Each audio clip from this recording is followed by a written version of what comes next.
Good morning, Radhe Radhe, Har Har Mahadev, શસ્ત્રી અકાલ, ઓમ money પદ્મે નમઃ. હવે અત્યારે છે ને લોકો ભક્તિ કરે છે, બરાબર, તો ભક્તિમાં છે ને સ્વાર્થ છુપાયેલો હોય છે કે ભાઈ મને આની પ્રાપ્તિ થઈ જાય, મને આની પ્રાપ્તિ થઈ જાય, કે ભાઈ હું બહુ સુખ સુવિધાવાળો થઈ જાઉં, કે મને આ મળી જાય, મને પેલું મળી જાય. પણ હકીકતમાં ભક્તિમાં નિસ્વાર્થ પણ હોવું જરૂરી છે, તો જ તમને પરમેશ્વરની પ્રાપ્તિ થાય,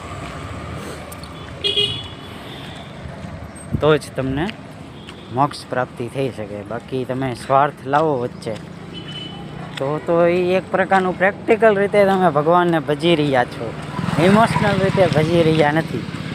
એટલા માટે પ્રકૃતિ સાથે કનેક્ટ થાવ, ભગવાન સાથે કનેક્ટ થાવ, પણ ઇમોશનલ રીતે કનેક્ટ થાવ તો મહત્વનું. બાકી તો સંસારમાં બધા અત્યારે રેસમાં છે કે હું વધારે પૈસા કમાવી લઉં, હું વધારે આગળ વધી જાઉં, મને વધારે માન સન્માન મળે. પણ એ રેસનો એન્ડ સારો નથી ભાઈ. સાચી રેસ તમારે પ્રભુ ભક્તિમાં કરવાની જરૂર છે. માટે એ બધું તમે કરો તો ભગવાનની નજરમાં તમે લાડલા બની જાઓ.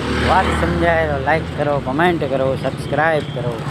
હર હર મહાદેવ, ઓમ નમઃ શિવાય.